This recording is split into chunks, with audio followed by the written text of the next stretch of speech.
이미 감람산 내리막길에 가까이 오심에 제자의 온 무리가 자기들이 본 바 모든 능한 일로 인하여 기뻐하며 큰 소리로 하나님을 찬양하여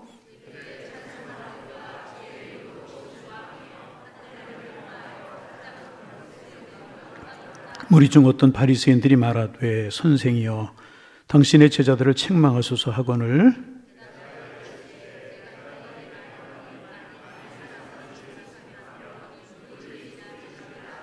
가까이 오사 성을 보시고 우시며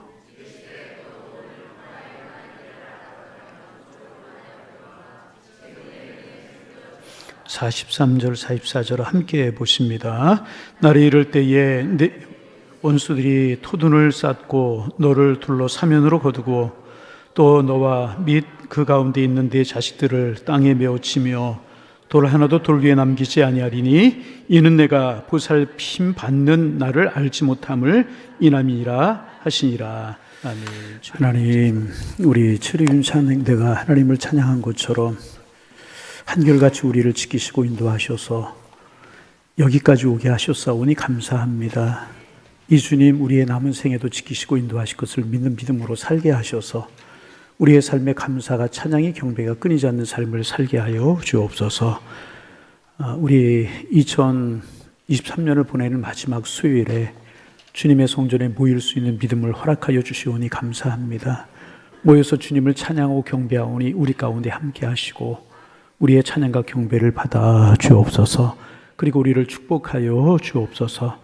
하나님, 말씀을 듣는 저희들의 마음이 순전하게 하시고 말씀이 우리를 변화시키는 능력으로 다가옴을 경험할 수 있도록 성령께서 감동하여 주옵소서. 하나님, 말씀을 듣는 우리의 마음이 순전하고 정직해지게 하시며 주를 향하여 열려있게 하시고 주님, 오늘을 사는 저희들에게 필요한 말씀으로 성령으로 감동시켜 주셔서 이 말씀 붙들고 살아가는 저희들의 삶이 복이 되고 이기는 삶이 되고 감사의 삶이 되도록 주께서 인도하여 주옵소서. 하나님, 연말을 보내며 연초를 시작하면서 다른 것에 얽매이지 않으며 하나님의 말씀 붙들고 성령의 감동하심과 감화를 따라 살 수 있는 저희들 될 수 있도록 주님 축복하여 주셔서 어제보다 오늘이, 오늘보다 내일이 복되고 아름다운 날들이 되게 하시며 2023년보다 2024년이 더 아름답고 복될 것을 믿는 믿음 갖게 하셔서 우리의 길이 활짝 열리며 주에 동행하는 시간들 되게 하여 주옵소서. 이 시간도 말씀으로 우리를 새롭게 하실 줄로 믿사오며 예수님의 이름으로 기도하옵나이다. 아멘. 할렐루야. 예수님께서 감람원이라고 하는 산에 벳바기와 베다니에 가까이 오셨을 때에 제자들을 둘을 보내시면서 맞은편 마을로 가라. 그러면 아직 아무도 타보지 않은 아기 새끼가 매어 있는 것을 보리니 풀어서 끌고 오라. 이제 그런 말씀 우리가 지난 주간에 선교사님도 말씀 전하셨고 이제 그 전주에 우리가 나누었어요.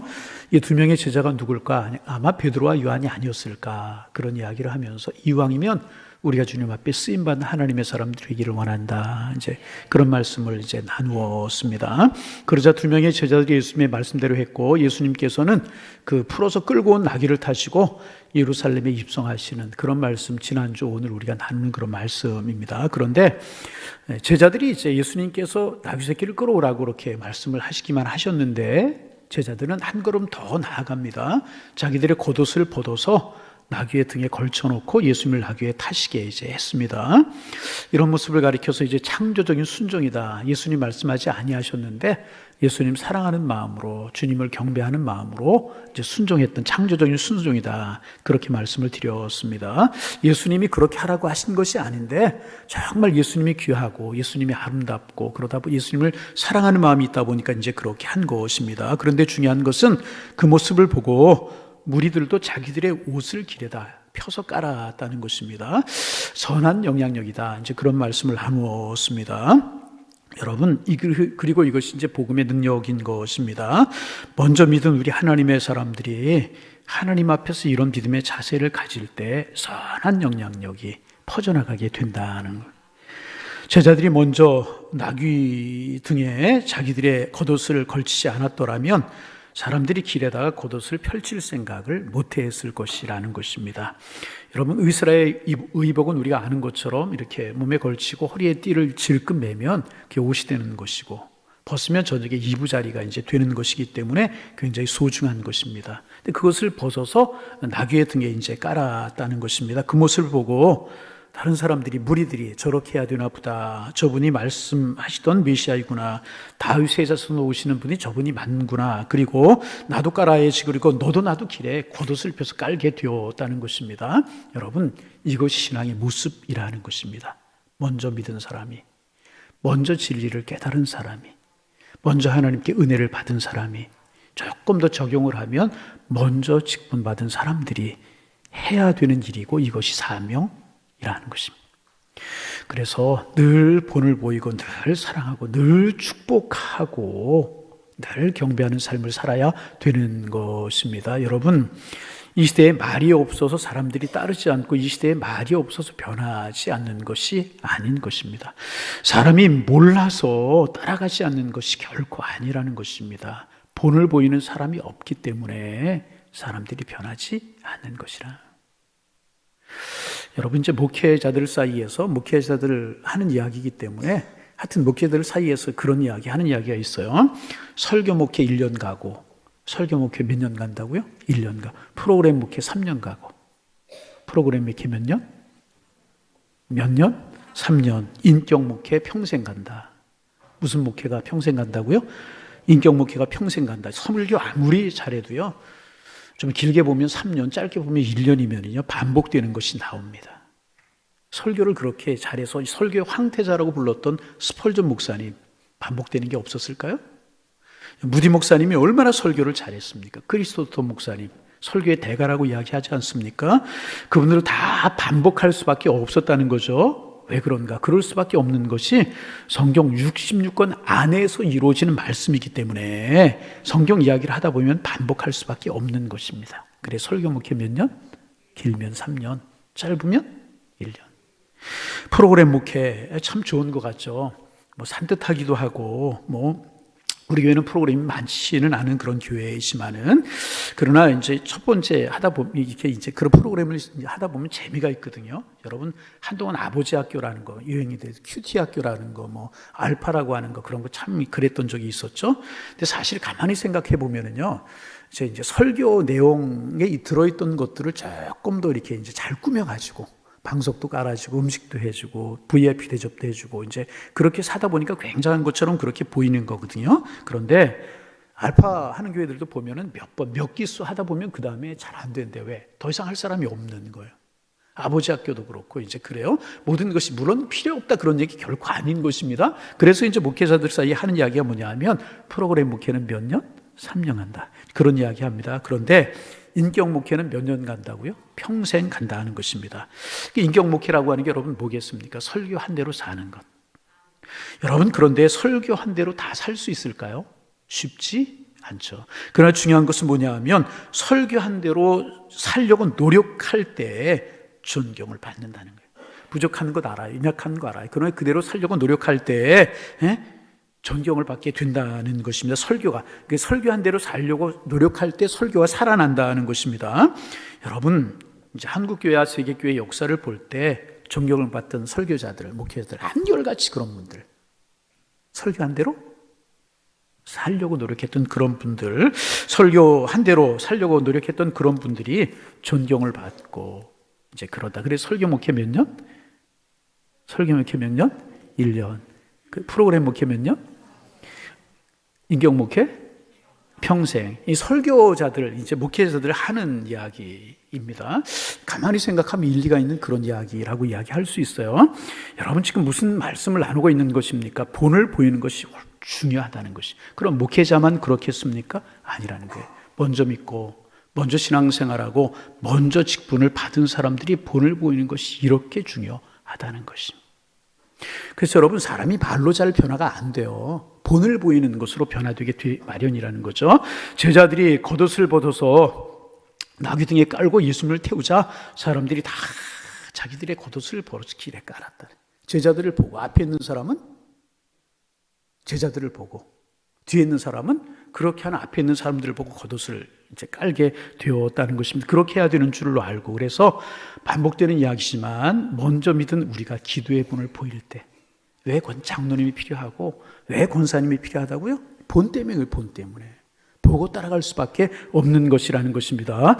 먼저 믿은 우리가 기도의 본을 보일 때 나중에 믿은 사람들이 기도하게 되는 게 틀림이 없어요.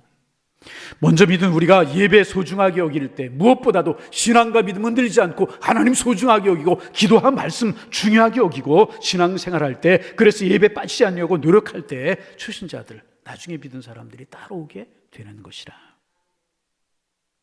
부모된 우리가 예수님 소중하게 여기고 말씀 소중하게 여기고 기도 소중하게 여기고 신앙생활 정말 목숨을 걸고 하는 그런 모습을 보고 자녀들이 따라오게 되는 것이라.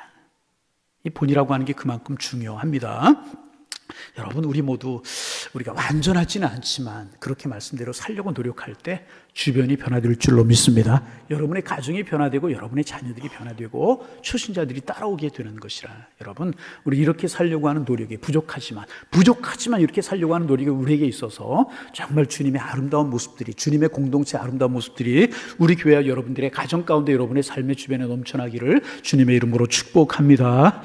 그리고 이제 그렇게 예루살렘 성에 들어오시는 예수님의 모습을 보고 제자들과 온 무리들이 기뻐하면서 큰 소리로 찬양을 하게 됩니다. 37절 말씀, 오늘 읽은 말씀 여기서부터 시작이죠. 읽습니다.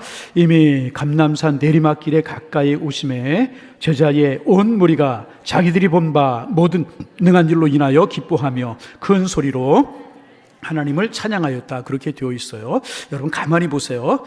이제 제자들이 예수님에게 나귀를 끌어왔고 등에 이제 자기들의 겉옷을 벗어서 깔았어요. 그러자 무리들이 다 자기들의 겉옷을 이제 길에 깔았어요. 앞에 있는 사람부터 뒤에 있는 사람들까지.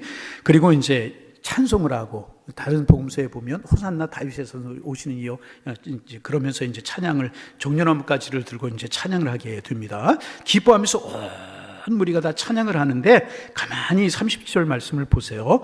누구를 찬양했다고요? 하나님을 찬양했다. 따라합니다. 하나님을 찬양했습니다. 누구를 찬양했다고요? 지금 들어오시는 분이 누구예요? 예수님이시잖아요. 지금 예수님이 나귀를 타고 예루살렘에 들어오시는데 무리와 제자들이 누구를 찬양했어요? 하나님. 여러분, 참 중요한 이야기죠. 참 중요한 이야기입니다. 여러분, 하나님을 찬양하는 이만큼 소중한 찬양을 받으실 분 누구? 우리 하나님. 할렐루야. 여러분, 그래서 여러분, 우리가 기쁜 일이 있고 감격스러운 일이 있을 때 누구를 찬양해야 되는가? 하나님을 찬양. 은혜스러운 일이 있고요, 우리에게 기적과 이적이 나타나고 감사할 일이 있거든, 우리는 하나님께 영광과 경배와 찬송을 돌려드려야 된다는 거예요. 여러분, 우리가 그냥 스쳐 지나가 읽을 수 있는 그런 말씀입니다. 그런데 사람들이 누구에게 찬양을 돌려드렸는가? 하나님께 찬양을 돌려드렸다는 것입니다. 하나님께 영광을 돌려드리지 않고 그 사람에게 감사하며 그 사람에게 영광을 돌려드리면 오히려 그 사람을 실족하게 만들 수도 있고요, 그 사람을 보면서 나도 실족할 수 있다는 사실입니다. 그러므로 제자들과 무리들이 예루살렘 성에 입성하시는 예수님을 보고요, 하나님을 찬송했다. 여러분, 우리의 찬양이 하나님을 영화롭게 하기를 원합니다. 영원히 주님의 이름을 찬양할 수 있는 하나님의 사람들 되셔서 우리의 찬양과 경배가, 우리의 삶이 하나님을 영화롭게 하는 찬송과 경배가 되기를 소망합니다. 그렇게 찬송과 영광을 하나님 앞에 돌려드렸습니다. 어떻게 하나님을 찬양하나? 38절 말씀 읽습니다. 이르되 찬송하리로다 주의 이름으로 오시는 왕이여, 하늘에는 평화여 가장 높은 곳에서는 영광이로다 하니. 여러분, 우리가 성탄의 절기를 지냈는데 누가복음에 있는 말씀하고 거의 비슷하죠. 천사들이 목자들을 찾아왔어요. 그리고 이제 오늘날 다윗의 동네에 너희를 위하여 구주가 나셨다, 이런 이야기도 하고, 이제 뭐 가장 기쁜, 온 세상에 미칠 큰 기쁨의 좋은 소식을 너에게 전한다 그러면서 하는 이야기가, 하늘에는 영광이요 땅에서는 기뻐하시는 사람들 중에 뭐라고요? 평화로다. 그렇게 찬양했는 그 모습 그대로죠. 제가 다시 한번 읽어보면, 찬송하리다 주의 이름으로 오시는 왕이요, 하늘에는 평화요 가장 높은 곳에서는 영광이. 비슷하잖아요. 같은 말씀이라고 이야기할 수 있어요. 그런데 거기 이제 주의 이름으로 오시는 이여 하는 말이 있는데, 이 말이 예수님을 부정적으로 보는 사람들. 여러분, 우리가 이제 마태복음, 마가복음, 전에 이제 마태복음도 묵상하고 누가복음 이렇게 이제 지금 묵상하는 중이고, 새벽 예배 시간에 마가복음 묵상하고 이제 그래요. 그런데 복음서를 보면 예수님도 사람들이 다 좋아하지 않았어요. 예수님 다 좋아하지. 부정적으로 보는 사람들, 삐딱하게 보는 사람들, 예수님께 책을 잡으려고 그런 사람들이 꾸불하신 마음으로 예수님을 보는 그런 사람들이 이제 있었습니다. 주의 이름으로 오시는 왕이요. 왕이라고 하는 말이 걸림돌이 되었던 것 같아요. 그들의 마음을 자극했던 것 같습니다. 주의 이름으로 오시는 왕이요. 도대체 이게 될 법한 말인가? 그런 말입니다. 이런 생각을 삐딱하게 예수님 본 사람들, 다 찬송하고 경배하는데 마음이 삐뚤어진 사람들이 이 말에 딱 시험이 이제 든 것입니다. 그래서 39절에 보면 이렇게 이야기합니다. 39절 읽어봅니다. 무리 중 어떤 바리새인들이 말하되 선생이여 당신의 제자들을 책망하소서 하거늘. 뭐라고 이야기를 삐딱하게. 그 말이 마음에 안 들었던 거예요. 찬송하고 경배하는데 그 말이 마음에 안 들었던 거예요. 그래서 당신의 제자들을 책망해달라. 여러분, 예수님 만왕의 왕이시잖아요. 만주의 주이시잖아요. 마음속이 그러니까 예수님 이제 책망해달라고 이야기를 이제 합니다. 그런데 그것보다도 우리가 조금 더 생각하려고 하는 것은 뭐냐 하면 37절, 39절에 보면 누가복음을 기록한 누가가 의도적으로 대조시키고 있는 단어가 하나가 있습니다. 두 단어가 있어요. 그게 뭐냐 하면 무리라고 하는 단어와 제자라고 하는 단어입니다. 뭐라고요? 무리. 그리고 제자. 37절에 보면 제자들의 온 무리가 37절 봅니다. 제자의 온 무리가 자기들이 본 바 모든 능한 일로 이렇게 이야기하고 있어요. 자기들과 제자들과 온 무리가 예수님 보고 찬양했다. 그런데 39절에 보면 무리 중에 어떤 바리새인이 그렇게 이야기하고 있습니다. 무리 중에 어떤 바리새인들, 그러니까 그 무리 중에 누가 들어있었다는 이야기예요? 바리새인들이 들어있었다는 것입니다.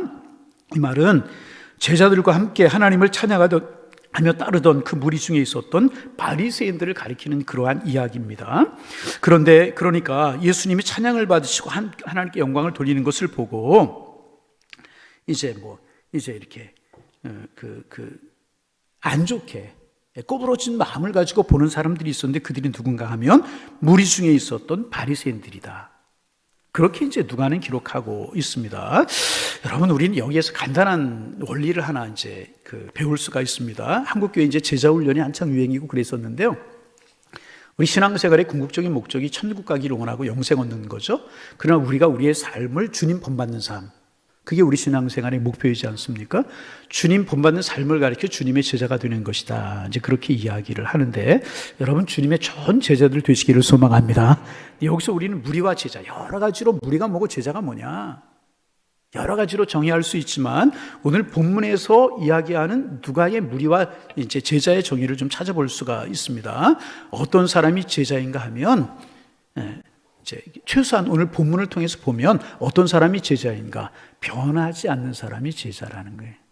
어떤 사람이 제자? 변하지 않는. 어떤 사람이 무리? 내 기분 따라, 내 상황 따라, 삶의 상황 따라, 이야기 따라, 사람들의 말 따라 변하는 사람이 무리라는 거예요. 여러분, 그래서 우리 스스로 물어보시면 압니다. 나는 무리인지 내가 제자인지 내 스스로 물어보면 알게 될 것입니다. 내가 상황이 좋고 형편이 좋고 기분이 좋을 때, 아무런 문제가 없을 때 주님 앞에 기도하고 신앙생활 잘 했었는데 조금 상황이 좋아지지 않고 조금 어려운 일이 있고 여러 가지 삶이 좀 그러면 기도생활 놓고 예배생활 놓고 교회생활 시들해진다면 죄송합니다. 무리라는 거예요. 최소한 오늘 본문이 이야기하고 있는 누가의 정의를 빌리면 그렇게 이야기할 수가 있습니다. 보세요. 제자들도 주님을 따랐어요. 그죠? 겉옷을 길에 폈어요. 나귀 등에 얹었어요. 그리고 무리들도 주님을 따랐습니다. 그들도 이 옷을 벗어 예수님 앞에 길에 깔았습니다. 그러나 무리는 변덕스러웠어요. 하는 이야기가, 사람들이 하는 이야기가 진리가 아니고 자기들의 마음에 안 들었다는 거예요. 그랬을 때 말이 달라지고 변하게 됩니다. 그런데 제자들은 분명하고 변하지 않았다는 것입니다. 조금 손해가 있고 이해가 되지 않아도 변하지 않고 한결같이 주님 바라보는 사람, 한결같이 주님 의지하는 사람, 이런 사람들이 제자들이라. 다시 한번 묻습니다. 제자이십니까? 무리이십니까?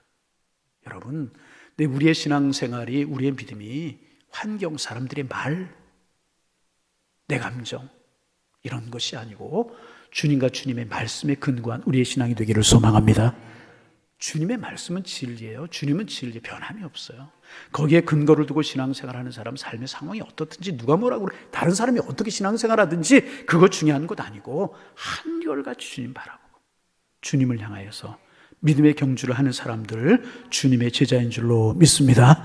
그런데 이제 이 무리들이, 이제 제자들이 왕으로 오시는 이여라고 하자 무리 중에 있던 바리새인들이 말하는 거예요. 당신의 제자들을 책망하고 나무래 달라는 것입니다.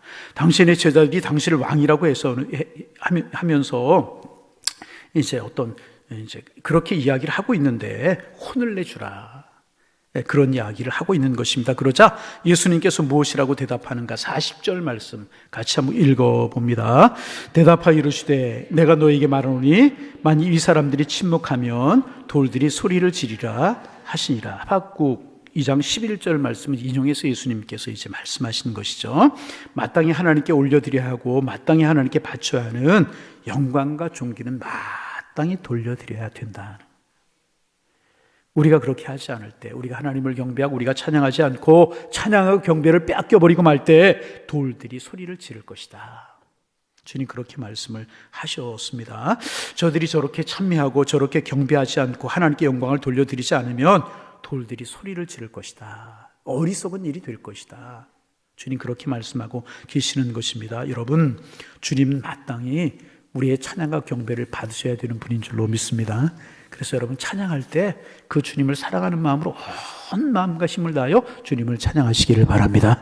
우리의 마음속에 늘 주님을 경배하는 마음이 있기를 소망합니다.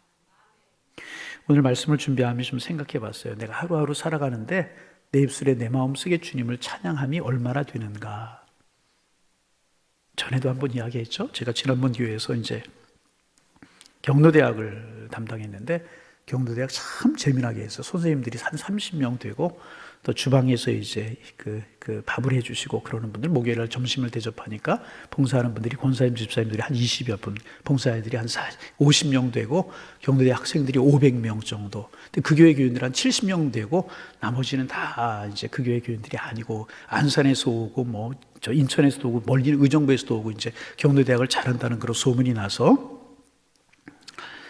이제 했던 적이 있었어요. 모임에 이제 찬양, 예배 간단하게 드리고, 일부는 이제 뭐 강연, 건강 강의라든지, 뭐 고부 간의 관계라든지, 뭐 이런 것들. 거기서 제가 처음 배웠어요. 어느 강사님이 오셨는데, 연세 드신 많은 분들이니까 건망증이 많고 그러잖아요. 그래서 건망증과 치매를 구분하는 방법, 그때 제가 처음 배웠어요.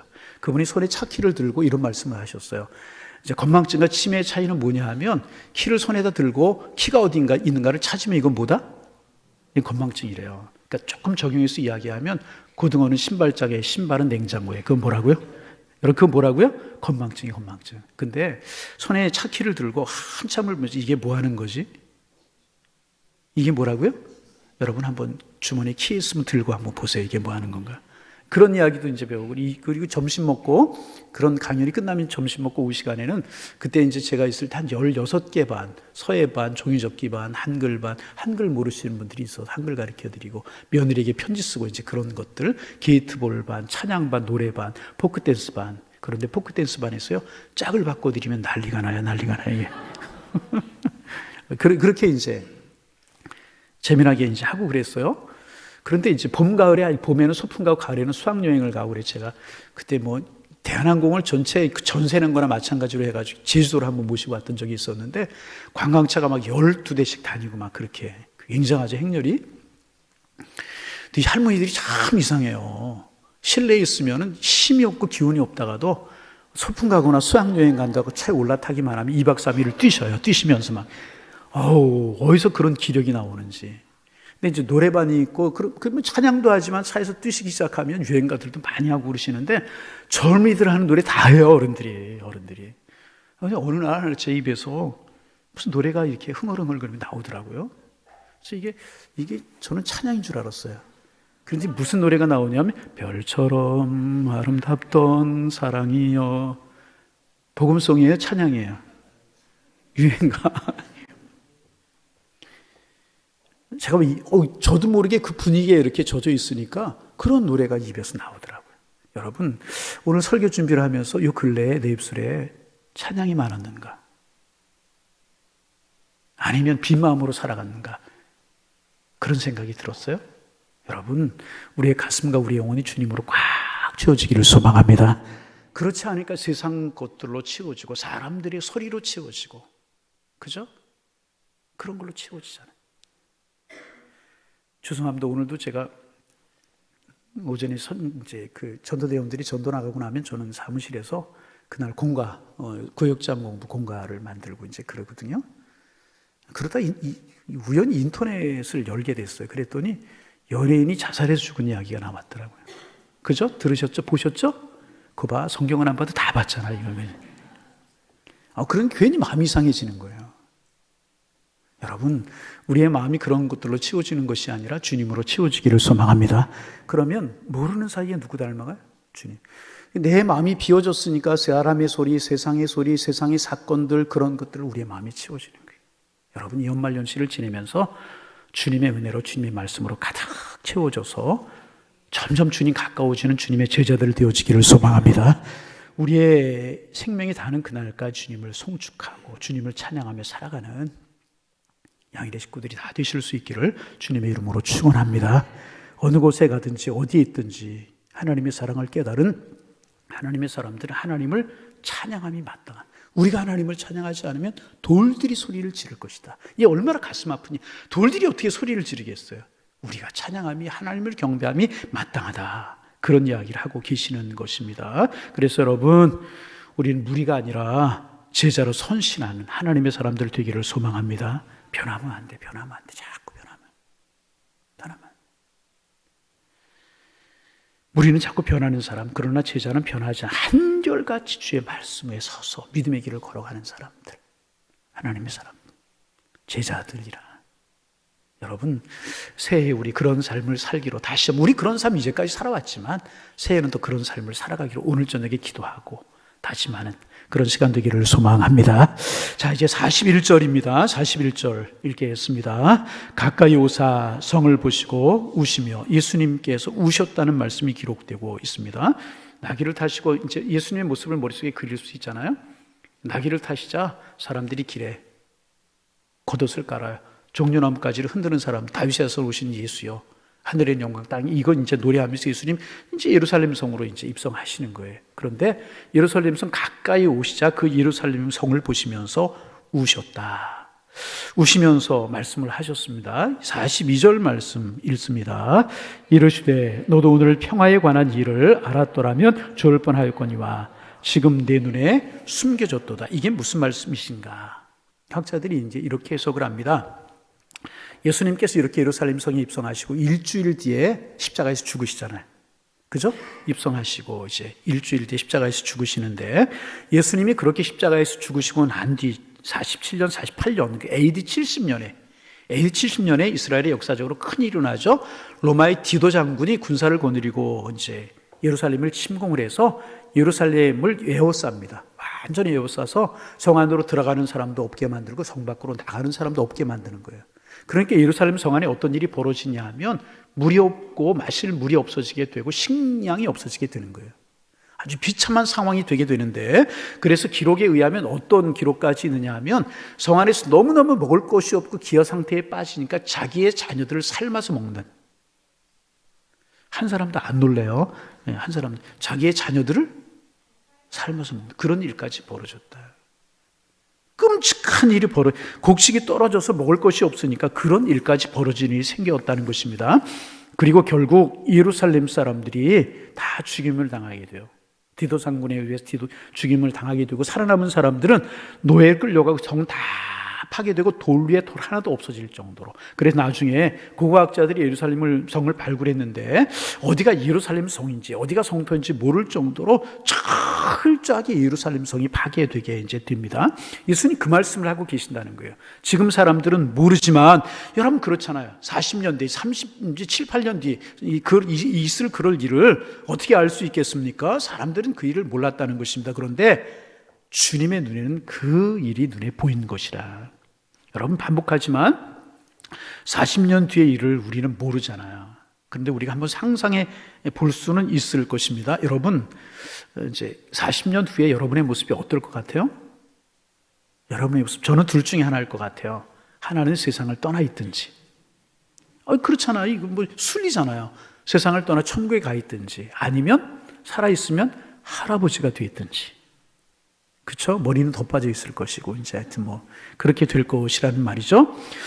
40년 뒤에 이제 일을 알 사람이 없어요. 어떻게 될지 알지 못해. 그래서 제가 설교 준비를 하면서 40년 전을 생각해 봤어요. 저의 40년 전에 어땠는가. 40년 전에 제가 딱 24살의 나이에 교육준사를 처음 시작했더라고요. 7월 달에. 그때 교육준사 일을 시작하면서 40년 뒤에 딱 우리가 이제 40년이잖아요. 40년 뒤에 제가 오산에 와서 양일교회를 개척해서 목회할 줄 알았겠습니까? 전혀 몰랐죠. 40년 뒤에 있을 사람들 아무도 몰랐다.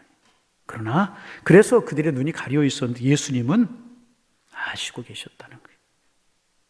그래서 예루살렘 성이 그렇게 비참해지고 예루살렘 성 사람들이 그렇게 비참한 죽임을 당하고 그렇게 비참하게 끌려갈 것을 우리 주님이 아시고 눈물을 흘리셨다. 그런데 여기에 이제 원어를 보면 그냥 눈물을 흘리신 것이 아니라 소리내어서 통곡하셨다. 그렇게 되어 있다. 그 모습을 생각하면서 그 예루살렘 사람들의 비참해짐을 우리 주님이 보시고 눈물을 흘리면서 통곡을 하셨다.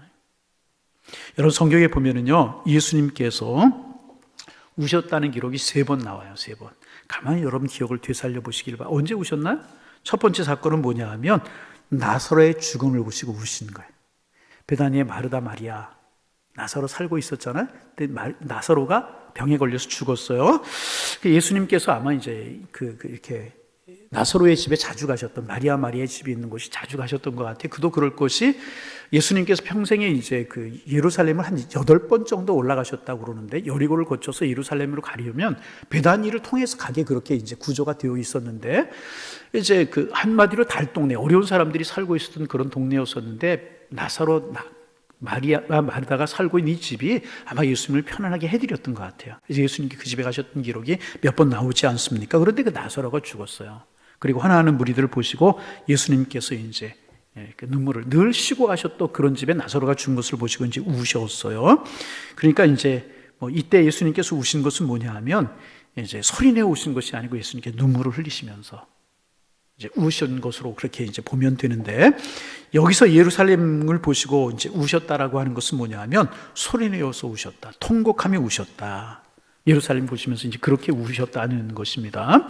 여러분, 그런가 하면 또 한 군데 이제 예수님이 우셨다라고 하는 기록이 나오는데, 히브리서 5장 7절에 나와요. 히브리서 5장 7절의 기록은 뭐냐 하면 예수님이 겟세마네 동산에서 십자가를 앞에 놓고 이제 기도하셨잖아요.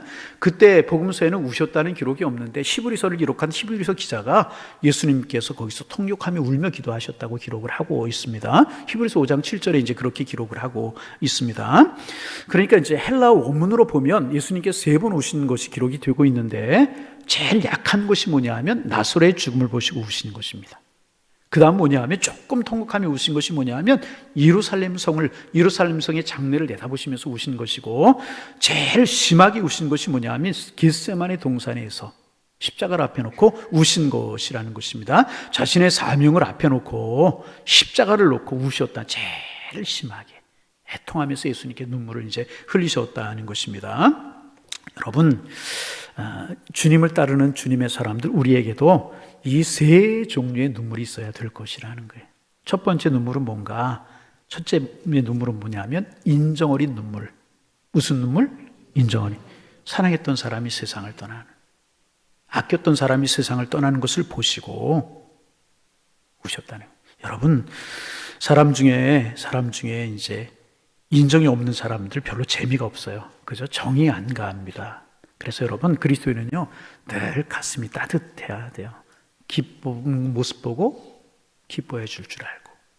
제가 그런 이야기 20절에 다른 집의 아이들이 이제 좋은 대학 들어갔다는 이야기 들으면 축복해 주시기를 바랍니다. 아, 참 잘했네. 이런 거 한번 연습해야 돼. 딸 한번 해보실까요? 참 잘했네. 아, 그 소리 작잖아요. 정말 잘했네. 뭐 다른 분들은 제가 아직 소식을 못 들었는데, 우리 산부예배 반주자 그 아들이 하나 있잖아요. 경희대학교 무슨 과인가 뭐 첨단 소재 이런 데 이제 들어갔나 봐요. 그래서 주일날 보고 참 잘했다고 제가 이야기해요. 여러분도 보시면 잘했다고 좀 이야기 좀 해주세요. 근데 심기가 고약한 사람은 그렇게 과외시켰으면 우리 아이는 하버드 같이 뭐 이거 안 된단 말이죠. 심보가 고약한 거예요. 잘된 거 보고 기뻐해 줄 알고, 아픈 일 보고 같이 아파할 줄 알고, 가슴 따뜻한 사람이 신앙이라는 것입니다. 사랑이 넘쳐야 되는 것입니다. 우리 예수님 나사렛의 죽음을 보시고 우셨어요. 무슨 눈물이라고요? 인정의 눈물이에요. 여러분, 우리 가슴 따뜻한 하나님의 사람들 되기를 소망합니다. 좀 인사하지 마세요. 우리 가슴 따뜻한 하나님의 사람 됩시다. 따뜻한 하나님의 사람들. 그래서 교회에서 보면 반갑게 인사도 좀 하고 가슴 따뜻한 그런 사람들이 좀 될 수 있어야 돼요. 아멘. 네, 가슴 따뜻한 하나님. 다 가슴 따뜻한 사람들 되시기를 바랍니다. 가슴이 따뜻한 인정 있는 사람들이 될 수 있어요. 예수님이 또 하나, 우리 그리스도인들은요, 민족의 장래를 생각하면서 울 줄 알아야 되는 거예요. 예수님의 울음이었잖아요. 예루살렘 성의 운명을 보시면서 예수님 우셨어요. 주님은 예루살렘 성의 멸망을 미리 바라보시며 소리내어 통곡하시고 우셨습니다. 여러분, 저는 그렇게 생각해요. 우리 기독교가 우리 민족을 살렸다. 저는 그렇게 믿는 사람이거든요. 저는 그렇게 믿어요. 여러분, 전에 한번 서울에 가면 이제 지금 그 기도하는 사람들이 요즘 기도원마다 사람들이 많이 줄었거든요. 그렇게 많이 모든 기도원들이 몇십 명뿐이 안 모이고 이제 그러는데, 서울에서 유명한 민족재단이라고 하는 곳이 있어. 삼각산에 가면 그 꼭대기에 민족재단이 있어요. 그 산 꼭대기에. 그런데 60년대, 70년대 밤마다 그 삼각산 꼭대기에서 민족을 위해서 기도하는 사람들이 부지기수로 얼마나 골짜기 저 골짜기에서 민족을 품고 후손들을 품고 기도하는 사람들이 정말 인산인해일 정도 60년대, 70년대 이제 많았어요. 지금은 참 많이 줄었다고 그러죠. 참 안타까운 일이 아닐 수가 없어요. 여러분, 오늘날 나라를 위해서 염려하는 소리는 많은 것 같아요. 나라를 위해서, 민족을 염려하는 소리는 많은 것 같은데 기도하는 소리는 별로 없는 것 같아요. 한국 교회를 위해서, 우리 교회를 위해서 염려하는 소리는 많지만 기도하는 소리가 적어서야 되겠습니까? 안타까운 게 염려하는 이야기는 많은데 정말 나라 민족을 위해서 기도하는 소리는 별로 없다는. 어떻게 생각하십니까? 여러분, 나라를 염려하지 마시고요, 나라를 위해서 기도하는 사람들이 되어야 될 것이라. 정치인 보고 저래서는 안 된다 염려하지 말고요, 우리 모든 그리스도인들이 정치인들을 위해서 기도해야 될 것이라.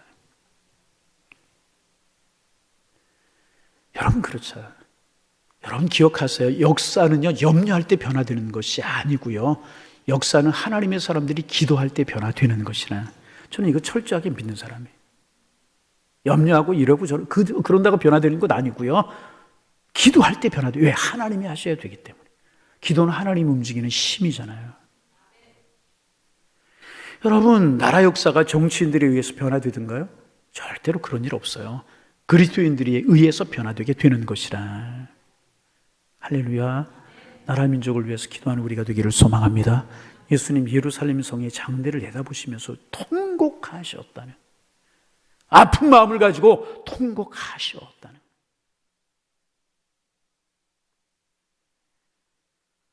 여러분, 우리 이 마음 우리에게 있어지기를 소망합니다. 불안한 거 있는 거 사실이고 염려되는 게 사실이잖아요. 그러게 불안할수록, 염려할수록에 하나님을 향해 소리를 내는 거예요. 하나님을 향해 엎드리는 거예요. 그리고 말씀하십니다. 42절 말씀 우리 같이 한번 읽습니다. 이르시되 너도 오늘 평화에 관한 일을 알았더라면 좋을 뻔하였거니와 지금 내 눈에 숨겨졌도다. 예루살렘이라고 하는 말은, 예루라고 하는 말은 동산이라고 하는 뜻이고요, 살렘이라고 하는 말은 평화라고 하는, 평화의 동산, 평화의 도성, 그게 예루살렘이라고 하는 이제 뜻입니다.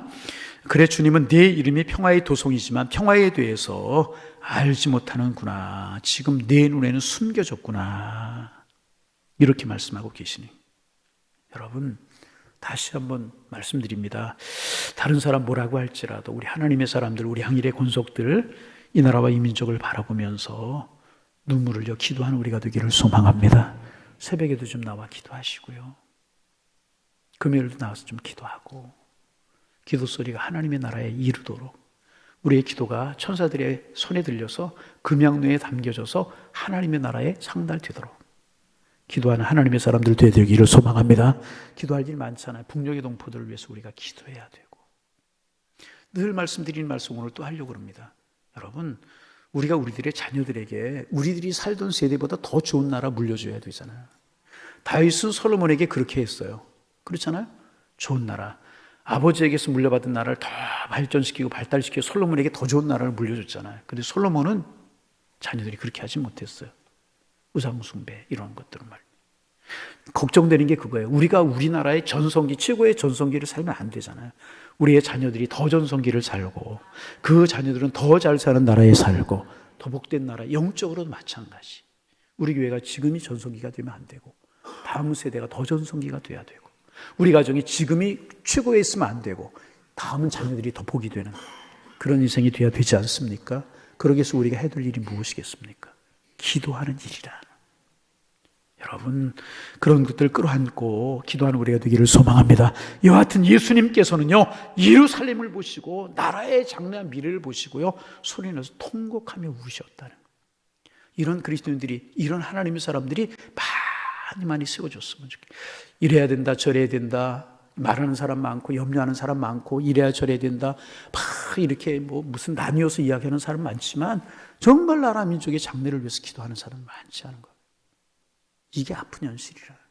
우리 교회만큼은 기도하는 하나님의 사람들 되기를 주의 이름으로 축원합니다.